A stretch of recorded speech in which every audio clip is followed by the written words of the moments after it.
Last year, I had such bad toothache, I popped my Christmas dinner in a blender and drank it through a straw. Please, team. When you say you put your Christmas dinner in, what exactly did you put in the blender? So I am from New Zealand, so Christmas... You'd never have thought so. Rob, you cheeky man. There's a little pause before ma'am. It was basically meats and salads and... Do you have the traditional turkey in New Zealand? No. Turkeys don't exist in New Zealand. I never knew that. I had a really bad... I had a root canal. I don't know if anyone else had a root canal, and you can get dry rot, like with dry socket rather. Dry rot is what cupboards get. Dry. I will interrupt you if it gets too arousing. So I got dry socket. Oh, there you go. Yeah.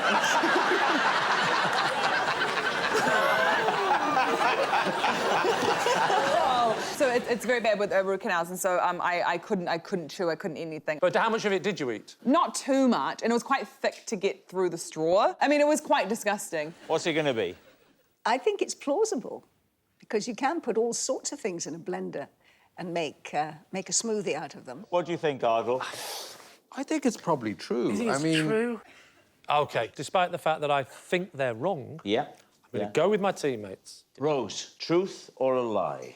It was a lie. Sorry. When an earthquake struck the restaurant I was in, I mistook the shaking people for excitable diners. Dave. OK, so where was this restaurant? It was in Los Angeles. And when was this? 2019. So you were a diner in the restaurant? Yes. I had just flown in that day, and so I was feeling a little bit out of sorts, and the first thing I did was to go and get some food. Yeah. And the people who were sitting behind me, like on a banquette, back to back, their food was being brought over, and the food got onto their table, and the seat started going like this. And I thought, oh, they must be hungry like me. I love the idea that you're going, is that an earthquake, or is that just Americans moving? So you thought the banquette was moving because the people behind you were wiggling with excitement at the sight of food? Because basically I'd done the same when my food came and you over. were a bit jet-lagged, hungry, sitting there, I'm eating these, wiggle, wiggle, wiggle, oh, they're excited, their food's arrived. And then... She said it with a bit more pizzazz, though. Yeah. When did you... trying to encapsulate... Wiggle, there's an earthquake. I'm trying to encapsulate... I know what happened. I'm only doing it for the money nowadays. Let's get on with it. It's 50-50. We'll say lie. I don't care. I wanted to be an actor. No, I was trying to encapsulate the jet-lagged feeling, and obviously some of my own personal and professional disappointment leaked out, as it does in all of my work. So you feel the wiggling, oh, they're excited for their food, you carry on eating. When do you discover that something else has happened? When I got back to my hotel and looked at social media. Oh, really? So hang on, even in the restaurant, you're in the restaurant, there's lots of people wobbling around everywhere. And there weren't any gasps of surprise or fear? I just assumed there were gasps from the loud Americans who were getting some fried chicken behind me. You see, but I'm with Jenny. See, I get excited when food's coming out at a restaurant. I go, hey. Bobby. Do you really go? I do. When I see it, I just have visions of Ant and Dec going, keep it down, Stephen. So what are you going to say, David? What does your team think? I think this is definitely true, because if it were not true, she would have made it bigger and she would have said she'd lost a heel or something like that. Is that your version of making things bigger? We're doing a movie about an earthquake. We need it to be big. What about losing a heel? Perfect. Write it down. Are you convinced by I'm Deborah's convinced argument? by Deborah. Well, I think it's probably true. Let's find out. Jenny, was it true or were you telling us a lie? That was a total true fact. Yes. I once did a parachute jump just because I fancied the instructor. David's team. When was this? It was in the 70s. So how did you meet this instructor that you fancied? Oh, because a family member was a skydiver. And in the process of watching him skydive, I met the instructor and felt an immediate magnetic attraction. So this... I mean, I thought you would have said I fell for him. I did, but I'm a poet, you know, so I like to embellish. Oh, that's true.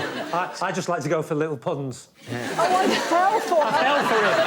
Oh, see, I got... Sorry, Lee, sorry. I'm not used to you see.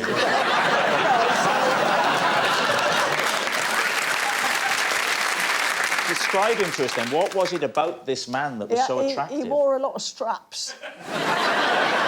Oh, hello. All right.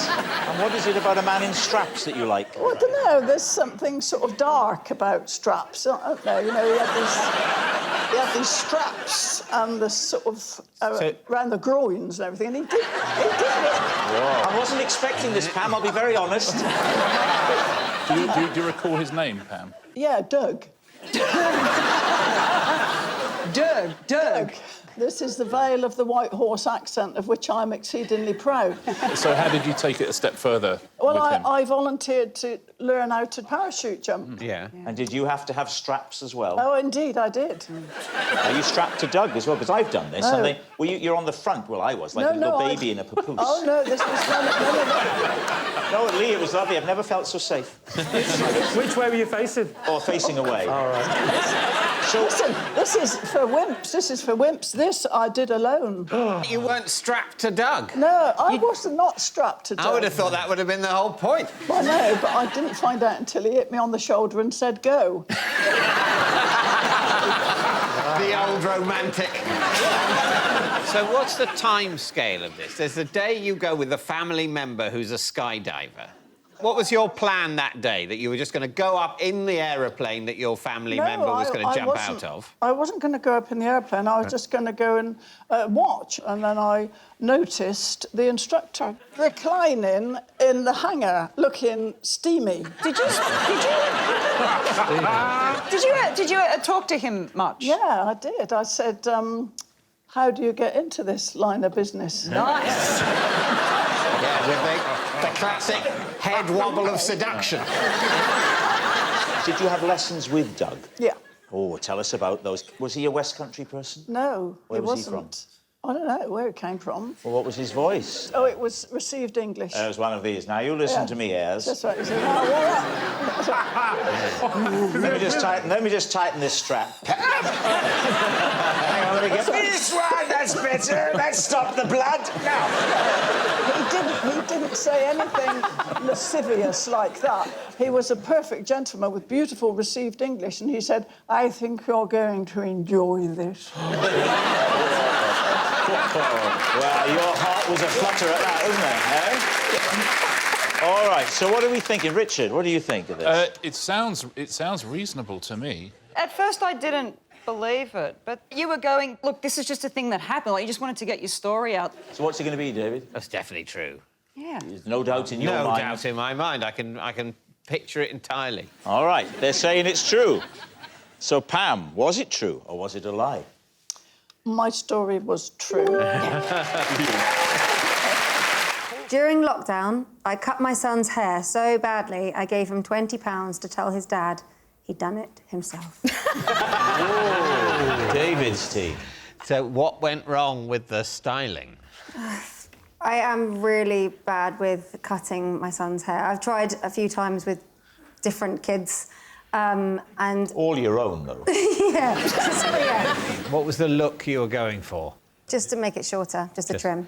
And if you had to pick between, say, mine and Rob's and Lee's, what would have been the dream style? Yeah. You're looking like a woman who needs more options. Well, no, I was thinking none of you really have the same hair as Ray. It's almost like quite surfer dude at the moment, and I just tried to give it so that he could just see again. Surfer dude? So David? Yeah, exactly. How did your husband, their dad, react? So he guessed pretty quickly, but I think Richard mainly found it funny, luckily. Oh, OK. That's lucky, because it's pretty awful. What, the bribery bit? Well, all of it, actually. I mean, you imagine that, taking money for lying. Who among us do that? So what's it going to be? I think true, because as someone who uses bribery regularly in parenting, I can say that's completely plausible. I can completely believe the story. I just think you've priced yourself wrong. It's too much. Well, you've got to be thinking chocolate. That's the thing, because the thing about chocolate is that children really like it, but it's incredibly inexpensive. My parents brought me up to believe that a chocolate digestive cost about £75. All right, so what's it going to be? I think it's a lie. I You think don't it's a think she lie? would do You think that. it's true? I think we're going to go lie. Sophie, truth or lie? Luckily, I was lying. Whenever I'm in the recording studio, I can only rap in complete darkness. Well, David, what are the chances that somebody else has the same method as you? What do you think? Complete darkness. Complete, absolute nothing on. Why? Because I don't like anybody to see me when I'm performing. It's a bit weird, actually, when I think about it. But you've got like 60 million views on YouTube.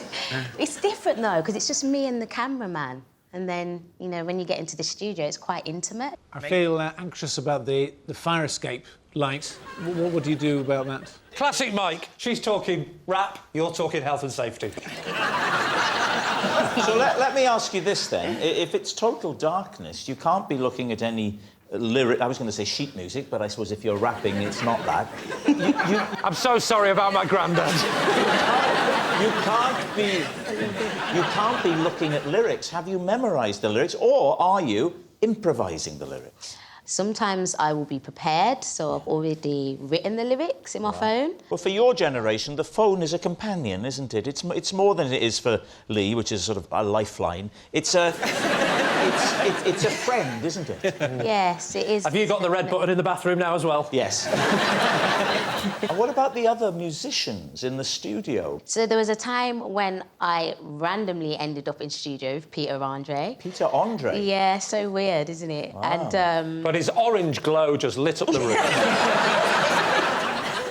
but he genuinely was saying, you know, what are you doing? I was like, this is the only way I can record. So how did it come about? So that came about because I was on the Celebrity Circle. Alicia, for the sake of older guys like Lee, just explain the circle and what it was. Right, so the Celebrity Circle, it was basically...